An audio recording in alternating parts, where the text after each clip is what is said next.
All right, let's dive into a scientific paper that honestly sounds like it's straight out of science fiction. It's a blueprint, a practical, scalable plan for achieving the alchemist's ultimate dream, turning a common metal into pure gold. You know, for centuries, the whole idea of transmutation was pure fantasy, a myth. But what if the key wasn't some mystical philosopher's stone, but a fusion reactor? A new paper suggests that not only is this possible, it might actually be the secret ingredient that makes clean, limitless fusion energy finally pay for itself. So first, let's set the stage a bit. The dream of chrysopoeia, that's the fancy word for turning stuff into gold, is ancient. It's a legend that has captivated people for millennia, always seen as the absolute pinnacle of impossible goals. But get this, that quote, it isn't from some old history book. That's the opening line of a formal scientific paper from researchers at Marathon Fusion. They are deliberately framing a very modern engineering problem within the context of this legendary, ancient quest. So how in the world did we get from ancient alchemy to modern nuclear physics? Well, it all starts with one of the grandest challenges of our time, making nuclear fusion work. I mean, the promise of fusion is just incredible, right? It's the same power source as the sun. It offers energy that's clean, super safe, and for all practical purposes, completely infinite. But there's always a but. And this one is a really big, really expensive one. While the science of fusion is moving forward like crazy, the economics of it, that's always been a massive wall to climb. Let's just talk about the cost for a second. To build just one commercial-scale fusion power plant, the estimated upfront capital cost, the CapEx, is somewhere around $3 billion. Just let that number sink in. It is a staggering amount of money. And this is the fundamental problem. You've got this incredibly high cost to build the thing, but its only product is electricity. And electricity is a low-value commodity. You have to compete with cheap solar, wind, and natural gas. That mismatch makes it incredibly tough to justify fusion as a business. But what if the answer to this massive economic problem wasn't some add-on? What if it was actually hiding in plain sight, baked into a fundamental, non-negotiable requirement of how these reactors have to operate in the first place? Okay, to get this, we have to talk about fuel. The most promising type of fusion, DT fusion, uses two kinds of hydrogen, deuterium and tritium. Now, deuterium is everywhere, but tritium is incredibly rare. So rare, in fact, that the only practical way to get enough is for the reactor to make its own. This is measured by the tritium breeding ratio, or TBR. For every one atom of tritium you burn, the reactor must produce more than one new atom to replace it. A TBR greater than 1 isn't just a goal, it's a hard and fast rule. No TBR over 1, no power plant. Period. And here's the catch. The DT fusion reaction creates exactly one high-energy neutron. In a perfect world, that one neutron would hit a lithium atom and create one new tritium atom, a perfect one-for-one swap. But we don't live in a perfect world. The reactor has walls and pipes and all sorts of other stuff.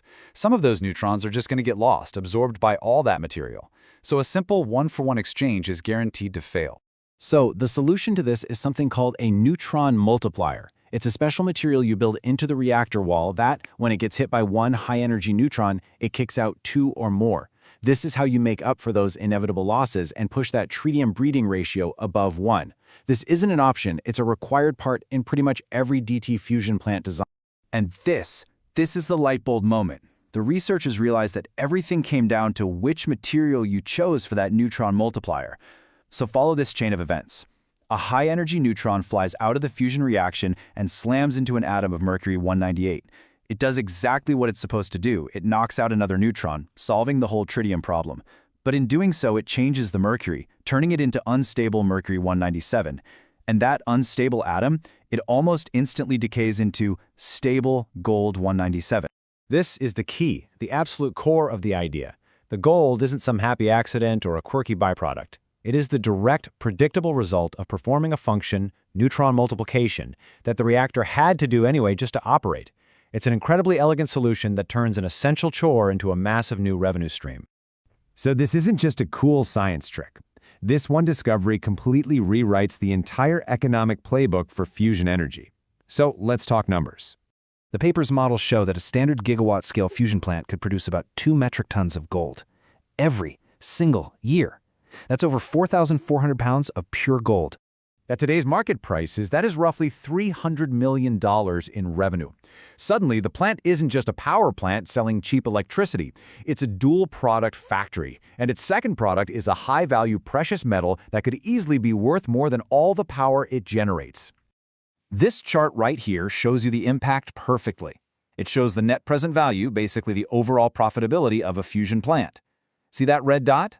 That's the plant just selling electricity. It barely breaks even. But add $300 million a year from gold sales, and you follow that arrow up, the project's value skyrockets to over $3 billion. This one change transforms fusion from a marginal investment into a highly profitable one. Okay, so the science is sound, and the economics are, frankly, amazing. But what's it actually going to take to build one of these alchemical reactors? Well, this chart shows how mercury stacks up against the more traditional materials like lead. And you know what? It's really competitive. It has a great cross-section, which just means it's really good at causing the neutron multiplying reaction we need. It's abundant, it's relatively cheap, and it even produces less long-lived radioactive waste than lead does. From an engineering standpoint, it's a surprisingly fantastic candidate.